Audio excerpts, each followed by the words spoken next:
Well, the end of that timer indicates that it is time to get this webinar started. Good evening. My name is Tamara Boguski, and I am a content manager for the PBS Teachers website, and I will be your moderator for this evening.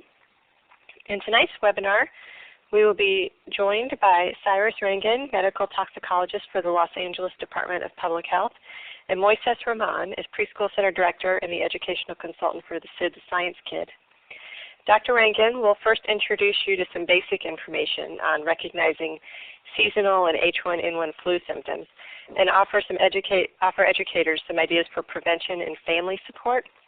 Mr. Rahman will then share how a recently aired episode of Sid the Science Kid can help children understand the science behind viruses and vaccines and prevention techniques such as hand washing. While vaccinations are a parent's choice, kids may have questions about vaccines, so we can also answer questions about how to address the concerns brought up by your students. Before we get started, I'm going to let Steve Hargadin, my co-moderator, give you a quick orientation to the Illuminate platform. Hi everyone. Steve. Welcome. Sure glad to have you here. If this is your first time in Illuminate, just want to give you a little bit of a sense of how this works. You'll see that at the this is actually an old slide. I need to get you a new slide, but the polling that you see at the top is actually now down at the bottom of the participant window. There's a green check and a red X. If a question's asked, a yes or no question, green check means yes, the red X means no. If you look next to those two little icons, to the left you'll see a clapping hand. I'm doing that right now, a smiley face, a confused look, or a thumbs down. Those are ways of participating actively during the session. We hope you'll use them. And then to the far left, you'll see a hand with a green arrow up. That's your way of, if there's a Q&A period of time, that's your way of actually raising your hand and saying you'd like to ask a question. You can send a message to other people who in the chat, to the group as a whole or individually. There is a drop-down box next to the send button to send a message to another individual participant, but do be aware that all of the moderators tonight actually see those messages. They're not fully private. And if you're having trouble hearing, and you are in the US, you can dial in to the teleconference line.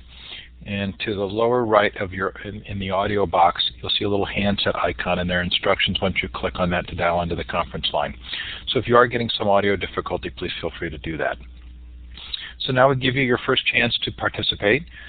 I'm going to give you all permissions to modify this map of the world, and you do that by clicking on the little wand with the red star at the end. That's to the left of the map, up by Alaska usually. And you can click on the map and let us know where you're listening from. And we know we have Spain tonight. What if we have anybody else from parts other than the United States? Good, and we're going to do the same thing on a US map now. Just click, you don't need to re-click the wand, but you should just be able to click on the map and let us know where you're listening from.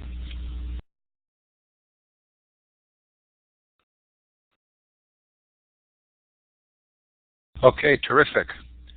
What a lot of fun. Nice to have you all here tonight. I'm really looking forward to the session, so I'll turn it back to you, Tamara.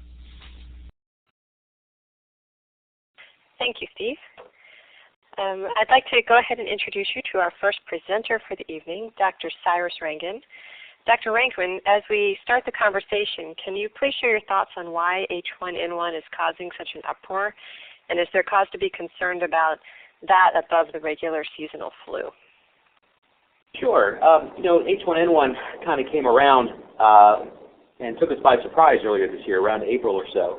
And what I think is important to realize is that it's actually a virus that's been around for quite a long time. And when we had the flu epidemic in the United States and actually worldwide in 1978, that essentially was the H1n1 virus. Now, certainly it's gone through many changes and mutations since that time, so it's not an entirely new virus to us, but the way that it has been presenting within our populations this year is quite different. So H1n1 is certainly sort of a new virus to us as we think about how we do flu tracking and flu surveillance. But for the most part, H1n1 and seasonal flu affect people more or less the same way. Okay, thank you. I'm going to go ahead and just let you continue your presentation now and turn control of the slides over to you. Okay, great. So, when we look at seasonal flu and H1n1 flu, it's important to realize that we are, although talking about two distinct viruses, we're still talking about the flu. And when you look at seasonal flu, it's actually sort of 3 different viruses that's within the seasonal flu all by itself that tend to cause what we conventionally know as the flu. And now H1N1 is sort of a 4th virus that's been a virus of concern for this year. And we have a separate vaccination for H1N1, and then we have a separate vaccination for the 3 seasonal flu viruses. Now, where did it come from? Just as I said before, it's something that has been around for quite some time, and it's undergone changes over the last several decades or so. It's something that we refer to as antigenic drift and antigenic shift. Those are just scientific technical terms to show that this is a virus that was around for a while, but has mutated and turned into something else that has raised some more concerns this year. Now, what is unique about H1N1? Well, sometimes you hear it referred to as the swine flu, and these days we're trying actually to get away from that term a little bit because we don't want people to get the impression that this is a disease that you particularly get from pigs.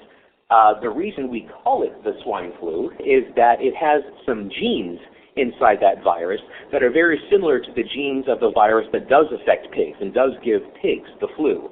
But there's also some bird virus in there. There's even some human virus in there. So what we know as the H1N1 virus is actually a combination of several different genes that make up this very, very unique virus. Fortunately, for most of our medical types of interventions for this disease, things function more or less the same as they do for seasonal flu. But what we have seen is that the H1N1 virus seems to be taking younger people by storm a little bit more than older folks. And that's one thing that raises a lot of concerns with us, and it of course raises concerns with you folks as educators. Moving on to the next slide, how do people get infected with the seasonal flu or H1N1 flu? Well, it's primarily the common sense things that we think about all the time. It's primarily person-to-person spread, and that can be in the form of coughing around somebody, sneezing around somebody, or simply carrying the virus on your hands and then touching your face. And that can be hand-to-hand spread so that you can carry it on your own hands, give it to somebody else, and then that person can touch his or her face and contract the virus as well. So we have contact from hand to hand, and we also have airborne exposures that can lead to contracting the H1N1 flu or the seasonal flu. Now, people can actually be contagious from approximately 1 day before they actually have symptoms to up to 5 to 7 days after their symptoms have actually completed. Now, this kind of goes for lots of different viruses, so even conventional coughs and colds that are non-flu, even those can follow the same kind of pattern. And each day after your symptoms are done, you become less and less contagious. But it is important to realize that even once you're over these symptoms, it's still important to follow all the precautions that we normally follow to try to make sure that you don't shed more virus, even though your symptoms have gotten better. But probably more important than that, and to realize for the sake of your classrooms and the environment that is around your children in those classrooms, these viruses actually may stay viable and stable on surfaces for approximately 2 to 8 hours after they've been placed on those surfaces. So, for example, if a child has a runny nose and that child touches his or her nose and now carries that virus on his or her hand, if they go ahead and touch the desk, or they touch a doorknob, or some other surface in the classroom, that virus can stick around for a number of hours. And that's why the attention to our environment, which we'll get to in just a moment, can be very, very important. On this next slide, we're just going to go over a little bit of the symptoms of seasonal flu and H1N1 flu. And we're grouping them together because, in fact, the symptoms are quite similar, no matter which virus you get.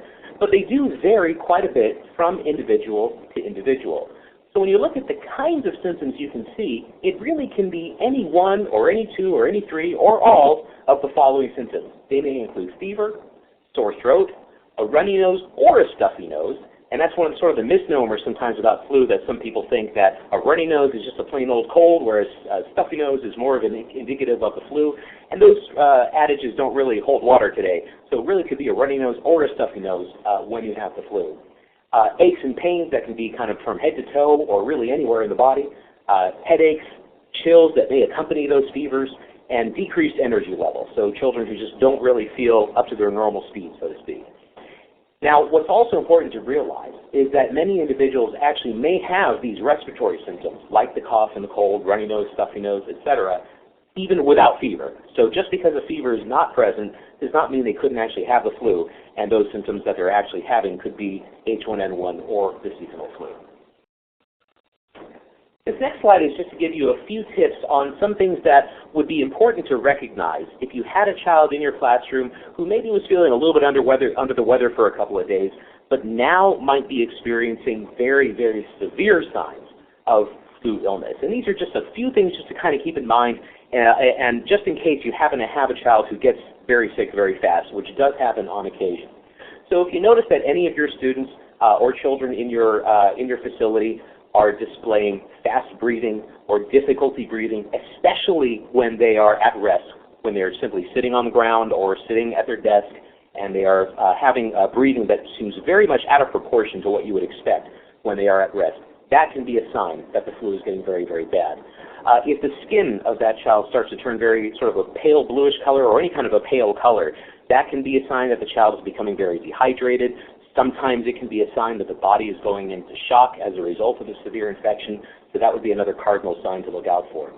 Or if you have a child who's simply refusing to drink. Now, it doesn't mean that if you just offer one glass of water or apple juice or whatever it is that the child refuses at one time, that you've got to think, oh, this child has severe flu. Not exactly like that. But if a child goes through several hours of the day consecutively simply refusing to eat or drink at all, well, that can be a sign that something is in fact going on, that the child is in fact displaying some severe signs of the flu sort of taking over their body. And that could be as a result of a child vomiting throughout the day or just simply refusing to drink because, in fact, they feel like they just can't drink. And as a result, they can get into a vicious cycle where they get more dehydrated as a result of the flu.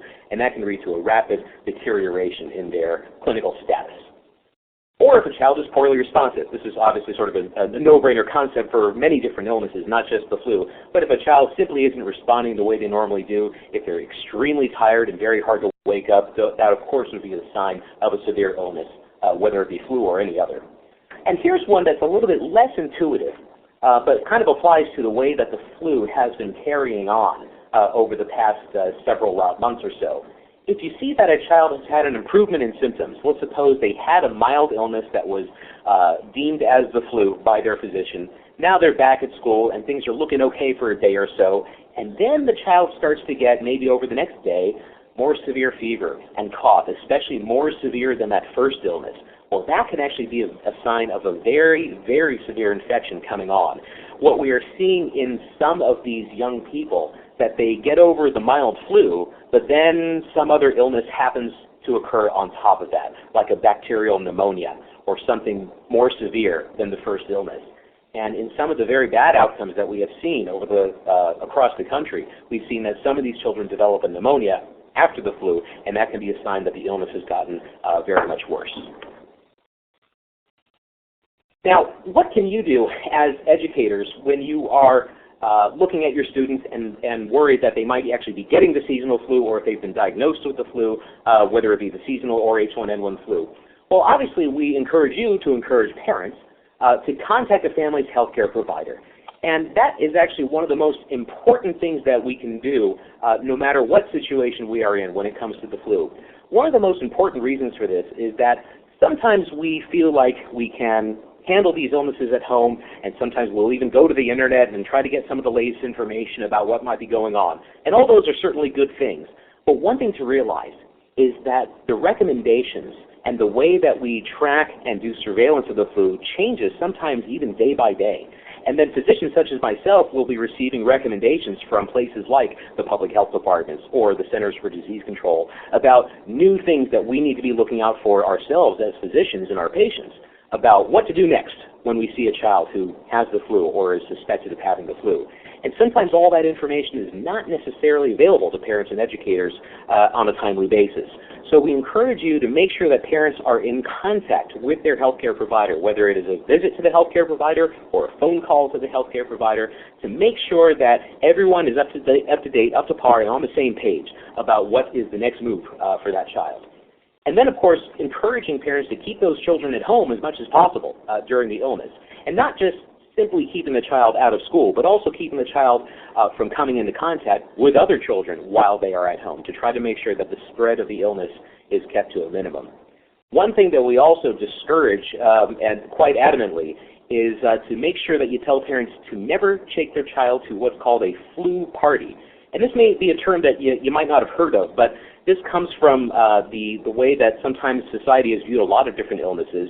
And there is an old story about how when a child gets the chicken pox, that sometimes the neighborhood parents will bring their child over to the home of that child who has the chicken pox to literally have that child play with the sick child and get the chicken pox themselves so that they can get the illness and get themselves sort of immunized to that illness by getting the illness themselves. And that way parents don't have to worry about the child getting chicken pox at a later date. So it's sort of a controlled way of making sure your child gets an illness.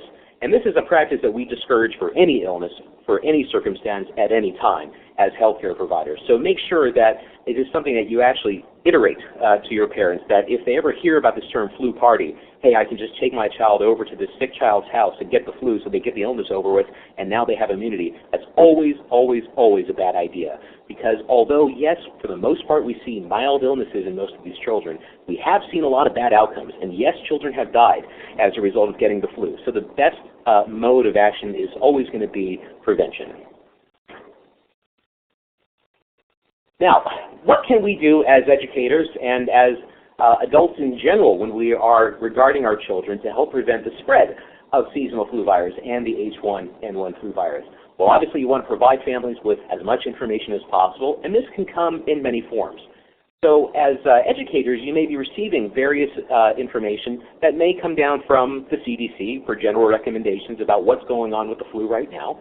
And if you go to the CDC's website, you'll actually find plenty of information there. There are areas where you can click that says information for families, information for parents, information for schools. And you can even download that information in the form of PDF files, and that's fully dispensable to your classrooms, to your colleagues, and to your parents. In addition, your region, depending on what's going on with surveillance of the flu in your area, you actually may be receiving specific reports about your particular region, about the flu, that may come from your local health department. And those usually will be dispensed to your school districts and then consequently to the leaders of your school and consequently to you as educators. So be on the lookout for new information that may be coming down the pike in that regard. We also encourage you to model good health habits and encourage students to practice these health habits within the school and also at home. And one of the best things that you can do is to make sure that people are washing their hands as often as possible. And for you as educators to wash your hands in front of your students can be a very, very impactful kind of activity. At minimum, we usually suggest that schools have some sort of policy during flu season to wash their students' hands as soon as they get to school, before and after every meal time or snack time, and also when they depart school. Those should be the minimum times when a student should be washing his or her hands. And again, to do that in front of your students yourself can be very, very useful. And of course, to wash your hands even more often than that is always going to be a good idea. We also, again, encourage students to stay home if they're sick and to stay home yourself as an educator if you are sick as well. You are just as capable of spreading the flu infection to your students as your students are to themselves. So make sure that you realize that you are part of that same dynamic. And if you yourself are sick, you should be staying home as well. And also to be prepared with proper supplies. And this is something that applies to both educators and to parents, to make sure that people are prepared before the flu may hit their family with things like tissues. And for families to be prepared with over-the-counter medications like fever reducers so they don't have to run out and get them while their child is sick. And of course to use those medications under the advice of a healthcare provider. But having these kinds of supplies on hand early is always a good idea, so you're not scrambling around when children in fact do become sick. And then of course cleaning common surfaces on an everyday basis. And this is of course something that schools should be discussing with their custodial staff to make sure that surfaces, the common surfaces, especially tables that children use as a group or their individual desks, are cleaned thoroughly every single day, at least at the end of the day, so that by the time the morning comes around, we don't have a live flu virus that's going to be potentially infecting the kids when they get back to school.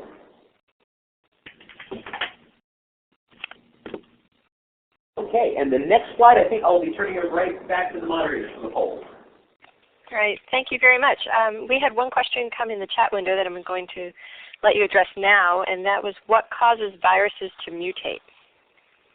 Oh, this is a great question. You know, viruses kind of have this sort of survival of the fittest kind of mentality, so to speak.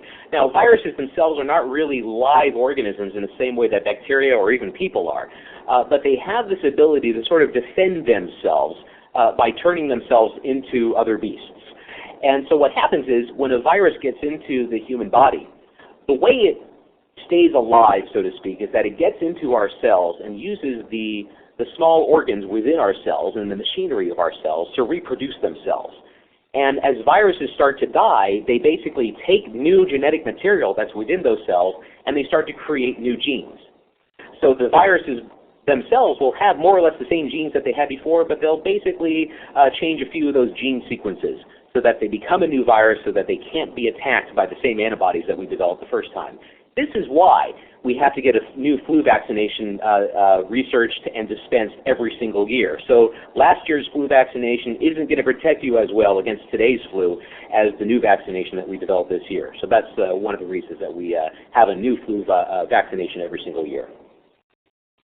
And we have one more question right now, and then we will take additional questions at the end of the webinar. So the question for you now is, how truly helpful is hand sanitizer?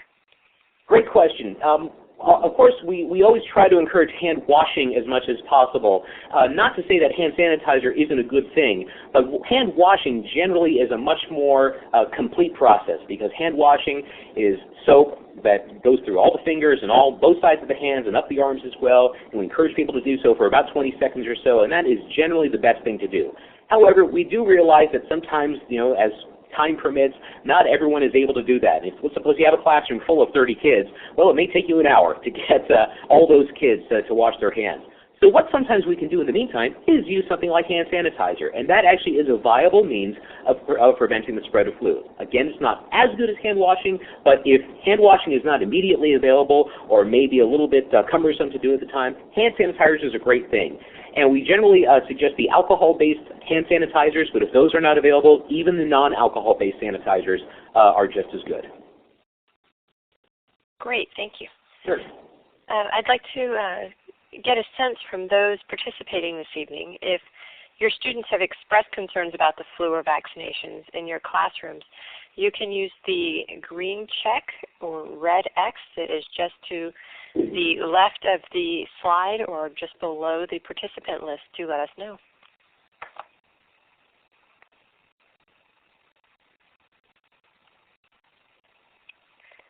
And we'll give you a few more seconds for a few more people to answer.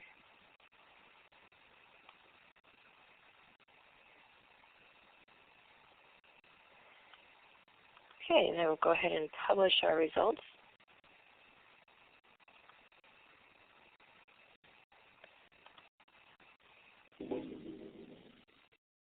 So of those who have answered, it seems like quite a few have had students who have expressed concern. At least 14 of you that are on the call this evening. Well, we want to talk a little bit about how you can address students' concerns, and we are going to go in a minute to Sid the Science Kid, who really would probably address the concerns of preschool or elementary students, but the concepts he has to teach could apply to everybody. We do want to point out that engaging families in the conversation is a very important part of addressing students' concerns. We want to make sure to respect the family's decisions as far as vaccinations or how they treat it. We want to make sure to provide age-appropriate information, so the information provided to a preschooler or kindergartner would certainly be different than information provided to a 9th or 10th grader. We want to encourage healthy habits to begin with, of course, and to also make sure to follow the recommendation of your school leaders. So with that, I'm going to go ahead and turn the presentation over to Dr. Roman and let him introduce you to Sid. Hello, everyone. So my duty is to introduce you to Sid, who is a very precocious preschooler that wonders about how things work. And you might wonder, why do we have a science show? And if you haven't seen it, this is basically a science show for young children that helps from the perspective of a preschooler to think about how things work. And the impetus for SID is really based around, there's a lot of talk about STEM and the science, and that we are lacking in science. So the National Association for Young Children is talking about it. President Obama is talking about it. Secretary Duncan's talking about it. A lot of people are talking about it. And science is such an important part of how children figure out how things work. And really, investigation is really at their nature. So that's really why SID is here, and really now taking the format from SID to help answer those questions about why do I need to get a shot. So we'll move on to the next slide. So we know that children ask a lot of questions, so do scientists. They share a lot of really key ideas in the way that they do their work. Children investigate, ask questions. They experiment. They try something over and over and see how many times they will have the same outcome. Similarly, SID will show things like observing or comparing, contrasting, recording, those kinds of things. And we also try to model a lot of best practice about what we would be doing with young scientists and young children. And we would see drawing and writing observations, obviously age appropriate for preschoolers. We'd also be seeing the language of science being introduced in the episodes and things like that. So really taking it down to the children's level, but giving them something that would really be something new, some new word. So one of the big things that we do on SID is that he goes to his super fab lab, and you can see here in the next slide that there's a laboratory and Sid's raising his hand. That's really where a lot of the investigations happen, and that's really where a lot of the deep science is going to be really shared and investigated by the children age appropriately.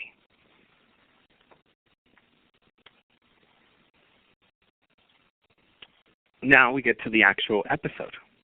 In this episode, Sid wonders, why do I have to get a shot? He's wondering from the perspective of a 4-year-old, is it really necessary? And so through discussions with his family, through classroom experiences where he actually is going to get a shot in the classroom, we will be able to show that. And my very favorite part is through the play.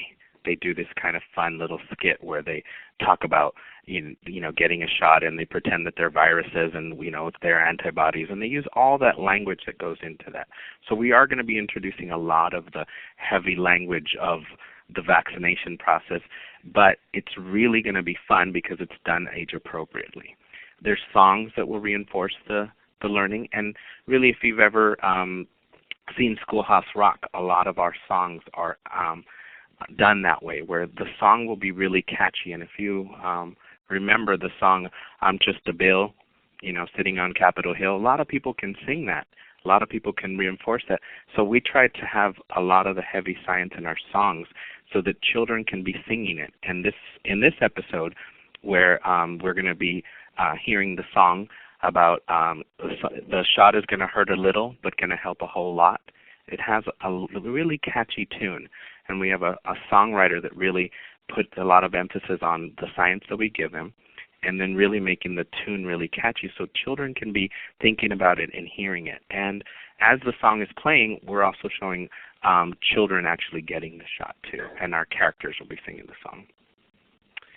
So there's also a lot of hands-on stuff that will happen, and we'll see a lot of that happening in the episode, whether it's the actual seeing the shot, the actual talking about the feelings of getting a shot, and seeing the actual real children getting the shot. So all of those parts are from the experiential point of the children.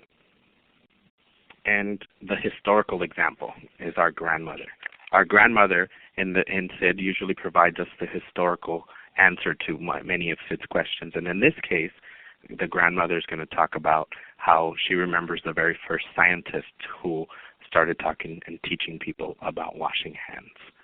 So, move on to the next slide. So, Sid typically starts out an episode with survey, and in this episode, he's going around who's had a shot. And he's, trying to establish a relation to the viewer. So we kind of do this kind of format that you see on the screen, where the characters each take a turn and they either vote one way or the other. How did it feel? It also helps to demystify the shot. one of our characters at the bottom, if you don't know the names of them, her name's May, and there's a little picture of her and her cat. Well, she's had a shot and her cat has had a shot. So we try to demystify the shot as, other creatures are getting shots too. It's okay. So we try to really address it from that perspective.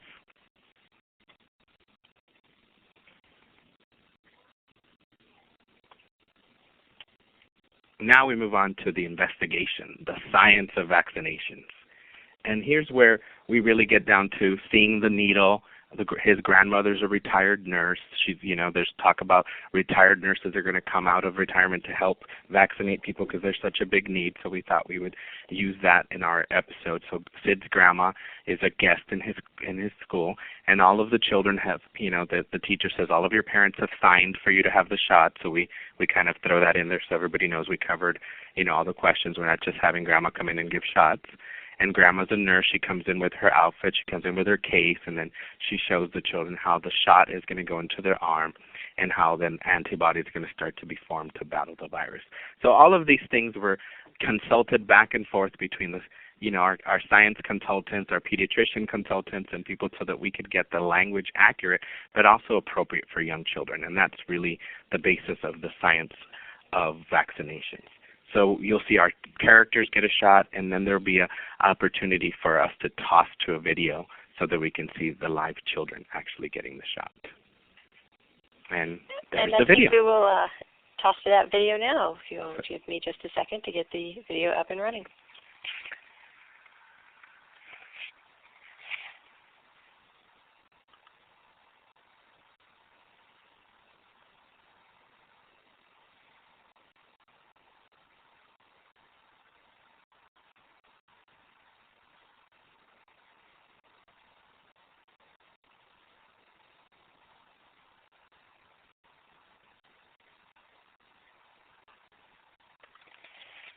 I will also post the URL for the video over in the chat so that if for any reason you can't see it in the screen, you can see it on your own computer.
Okay, and we had a request a minute ago too to see the video of the kids singing the song, so I'm going to go ahead and take this opportunity to let you look at that as well.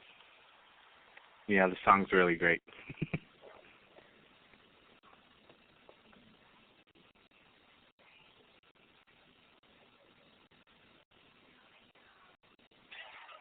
And again, the URL is posted over in your chat. Yes, Nicole, the entire webinar is being recorded and will be available on the teacher's website in a couple of days.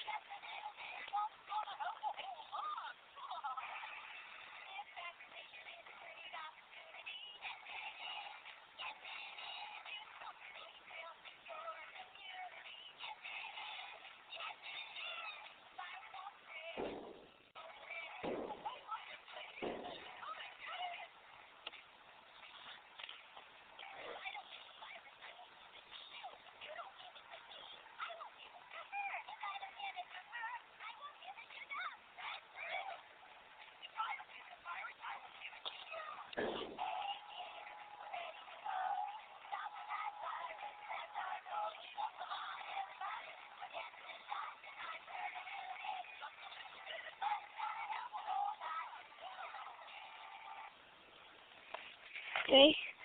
Thank you, Sid. And I'm going to turn the presentation back over to Moises.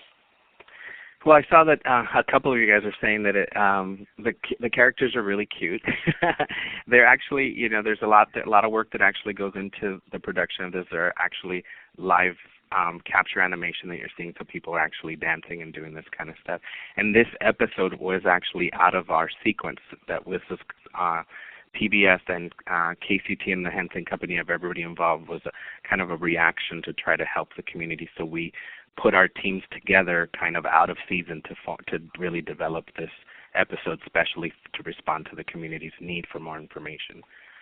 So with that note, one of the big things that also I want to point out on this episode is that there's a song on here that's called The Journey of the Germ.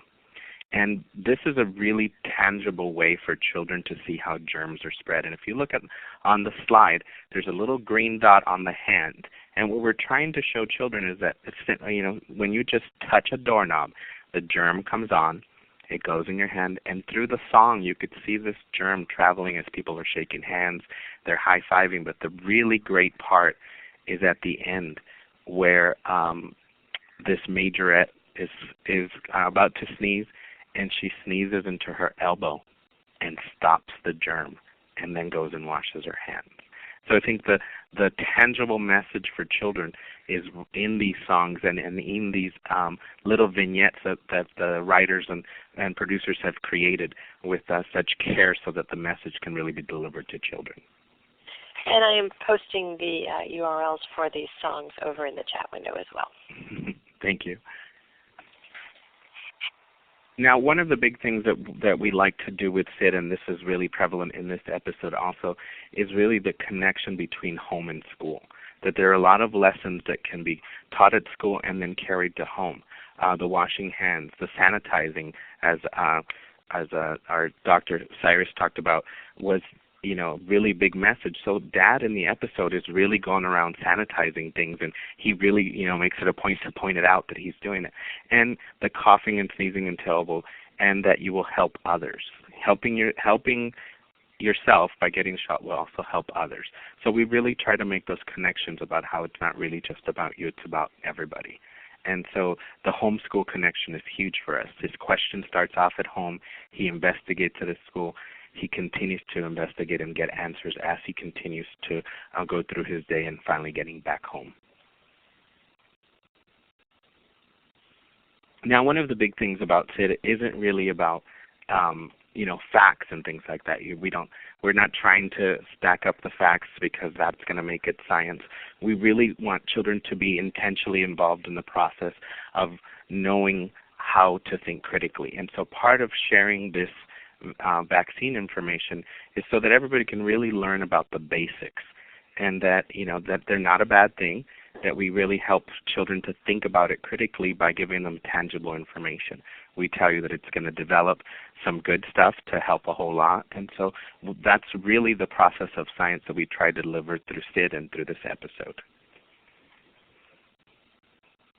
And thank you. That's, I think, the information I have. We've had a lot of fun making this episode, especially because it's such a need to, how do you tell somebody they have to get a shot when shots are not a very popular thing.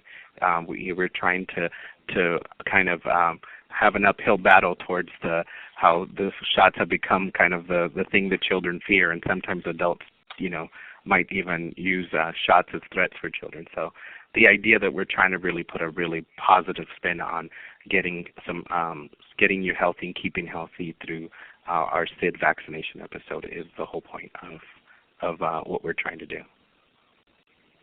Thank you. All right, thank you. And just real quick, we'd like to take a minute to thank all of our funders for Sid the Science Kid, of course. It's funded by First 5 California, the Boeing Company, the Rose Hill Foundation, and the Arthur Vining Davis Foundations, with additional funding from the U.S. Department of Health and Human Services and the Association for Prevention, Teaching, and Research. At this time, we would like to take your questions and answers. I have a couple of quick answers for those who have typed in information in the chat window already about the archive. This entire webinar is being recorded, and I just a few minutes ago posted the link. It will be available on PBS Teachers in about probably by the end of the week, and you will be able to see the full presentation in the Illuminate platform, and you'll be able to see all of the chat with the links, etc. There was also a question about, is this available on DVD? And yes, it is. And in fact, anybody who is attending the webinar this evening, when you close out of the webinar after we're done, then there will be a survey that automatically pops up. In that survey is a place for, I believe it says for you to enter a chance to win a DVD. However, we certainly have enough to cover everybody who is in the session tonight. If you would like a copy of the episode on DVD, please give us your name and address and we will supply that to you. The webinar the video and episode are also available on YouTube and on the SID website on pbskids.org. And I'm typing that in now. And you can see the videos there as well. So with that, I'd like to go ahead and throw one question back to Cyrus, and then if anybody else has questions, if you could please go ahead and type them in the chat window. We will try to answer as many as we have time for. So Cyrus, we had a question. Do we know if the ubiquitous deployment of hand sanitizer has had any impact? Well, it's a great question. It's actually one that's very, very difficult to study formally, so I couldn't give you any rates as to what the improvement has been comparatively. But what I can tell you is this. It's sort of the point I was making before about hand sanitizing versus hand washing, that one of the reasons we don't get great hand washing is because of the time that people feel like it takes and the cumbersome nature of it, that you may have a lot of people, a lot of students that may need to wash their hands all at once, and it may take a lot of time to do so, whereas hand sanitizing is something that takes seconds to do.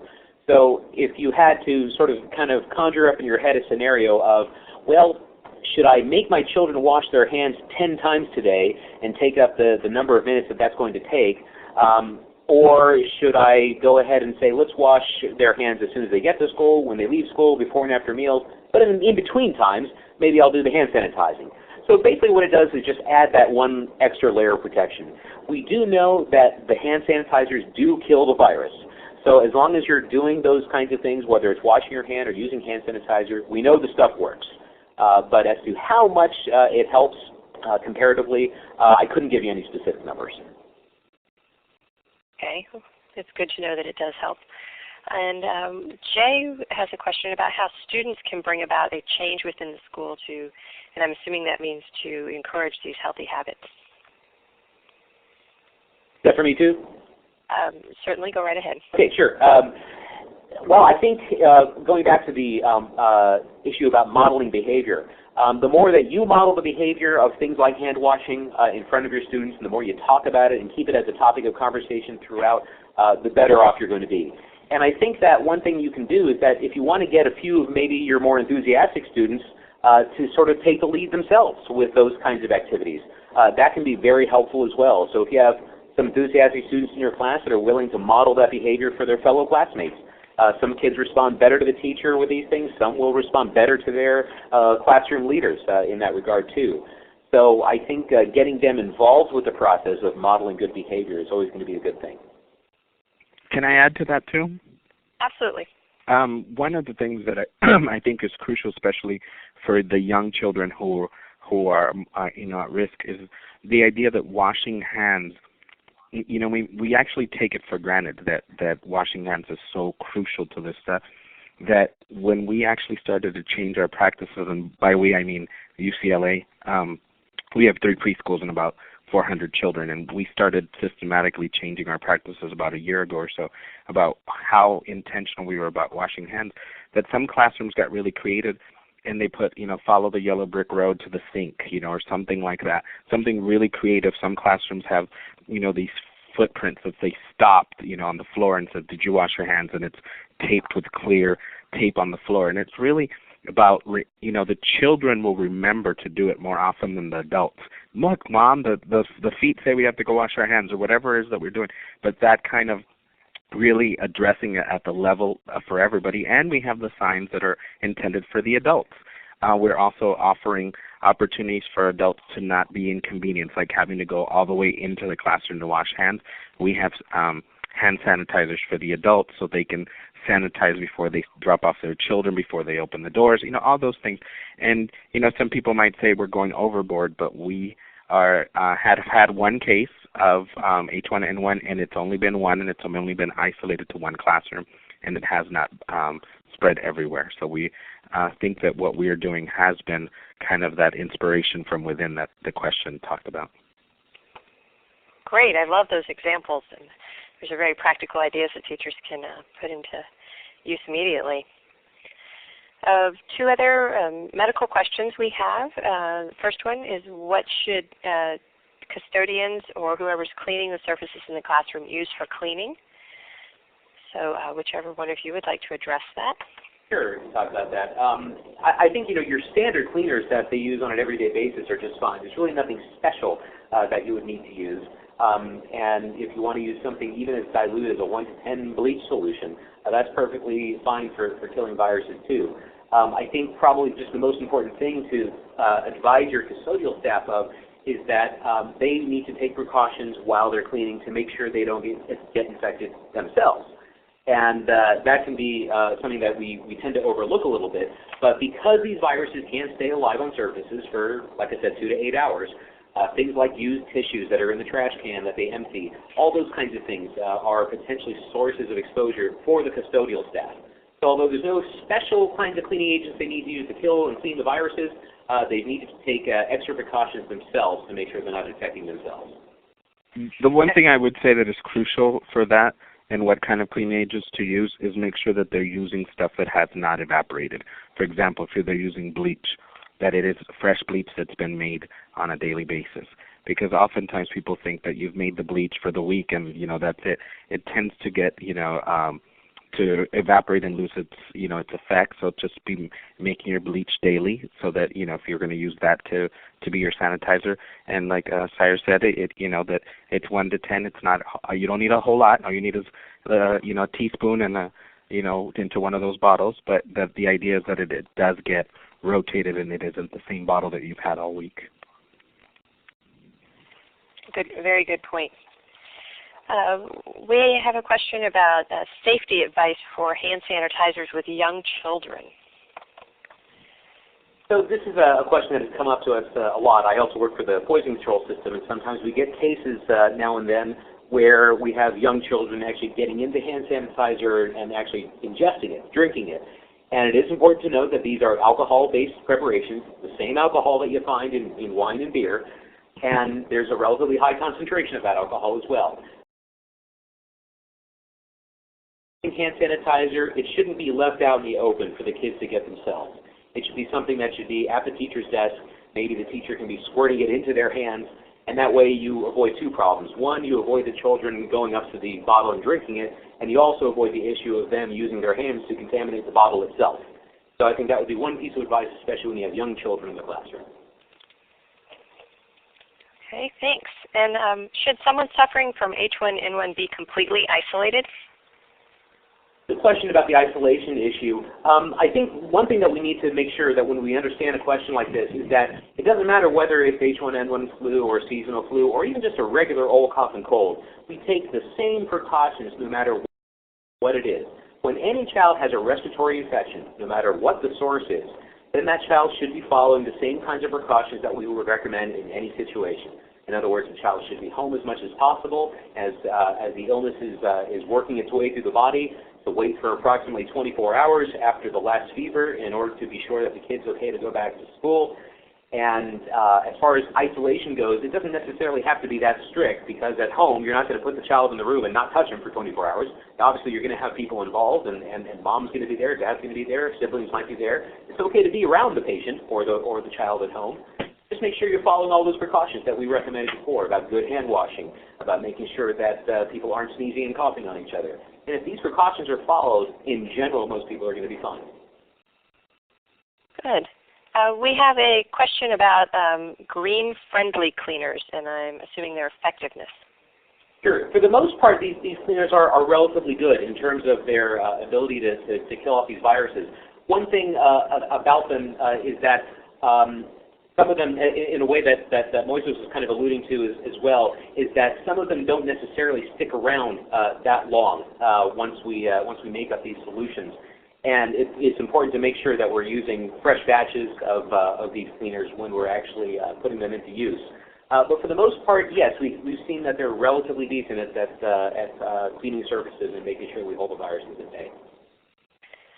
Okay, great. Thank you. That is all the questions that we've had come into the chat window thus far. I'm going to give another couple of minutes for any additional questions to come in. And I'd also like to reiterate there's been a couple of questions about the free DVD.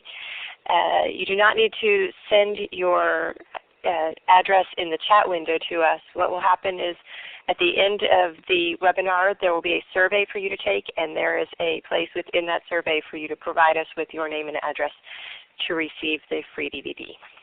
And that is available to anyone on the webinar, classroom teachers, homeschool teachers, parents, whoever might like it.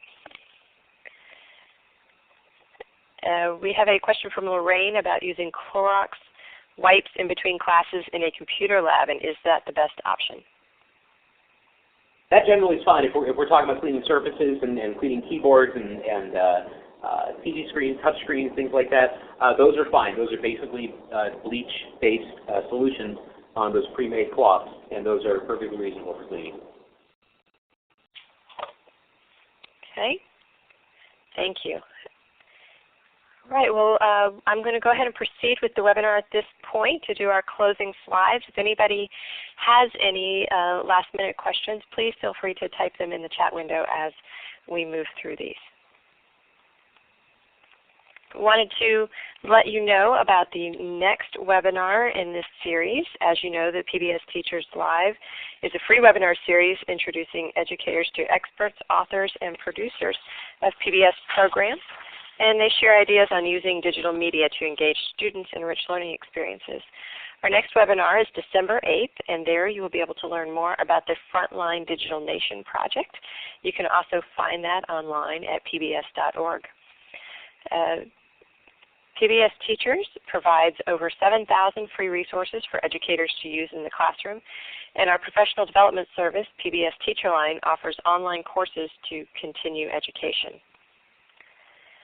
Classroom 2.0, our partner in this series, provides a social network for those interested in Web 2.0 and collaborative technologies in education, and it's a place where educators can participate in discussions and connect with colleagues. We want to say thank you to Illuminate, the platform we used for this evening's presentation, and give you the information about where the archive will be posted. And as I said, this should be posted by the end of this week. And ask everyone to come back in December to see our Frontline presentation. And I'm going to take just a second and scroll through the chat window to see if we have any final questions. I don't see any right now, so I'd just like to say thank you to everyone for your participation tonight. We will post a survey. I will provide the link in the chat window, but also as you close out of the Illuminate session, the survey will automatically pop up for you.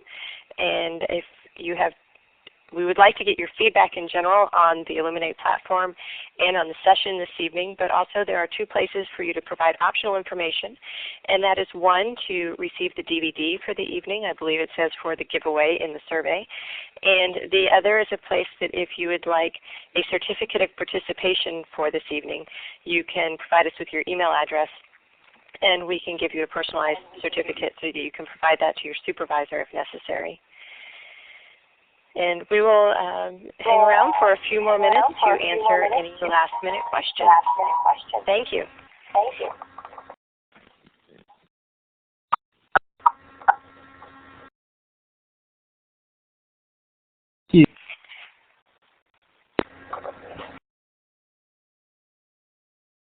I have posted the link to the survey in the chat window, but as I mentioned, it should also close out when you close out of the window. I'm getting feedback from somebody on the line.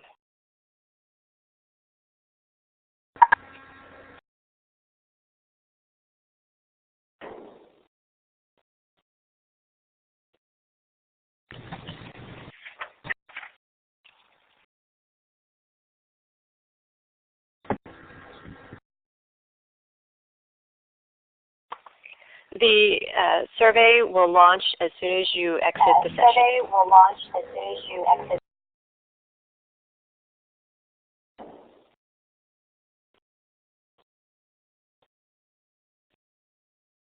Or you can go directly to the link that I provided a minute ago. I can repost that.